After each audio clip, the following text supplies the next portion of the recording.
Kadis Pendidikan Kota Ambon diganti, Taihutu harap kadis baru harus lebih berkompeten. Pemerintah Kota Ambon dikabarkan bakal mencopot Fahmi Salatalohi dari jabatannya selaku Kepala Dinas Pendidikan Kota Ambon. Menanggapi hal itu, Ketua Komisi 2 DPRD Kota Ambon, Jeffrey Taihutu berharap kadis yang baru harus lebih berkompeten dan fokus untuk memajukan pendidikan di kota bertajuk Manise ini.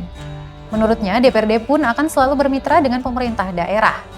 Memajukan kualitas pendidikan di Kota Ambon menjadi tujuan utama, sehingga kompetensi menjadi sangat penting untuk mendorong kemajuan pendidikan.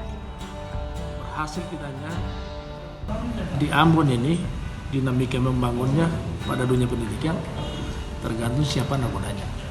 Dan bagi saya nokod yang pas adalah orang yang kompeten, orang yang benar-benar bisa menjawab tantangan masa kini dan masa akan datang. Nah, bukan berarti saya bilang teman-teman dinas yang sekarang ini nggak mampu, bagus.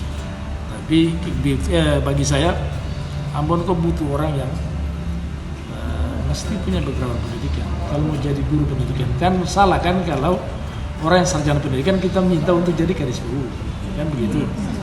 Orang yang namanya kadis pertanian itu kita minta orang sospol untuk jadi kadis pendidikan, kadis pertanian kan. Ya, karena itu akan lebih elok kalau yang saya bilang tadi, kalau kadis pendidikan ya lebih baik orang yang latar belakang guru lah, yang bisa, semua orang bisa mengajar.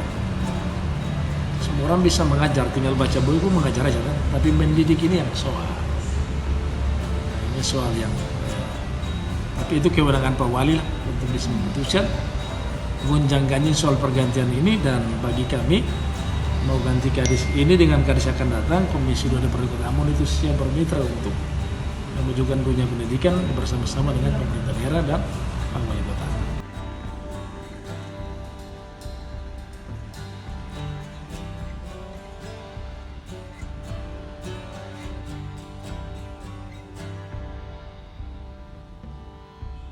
Terima kasih sudah nonton. Jangan lupa like, subscribe, dan share ya.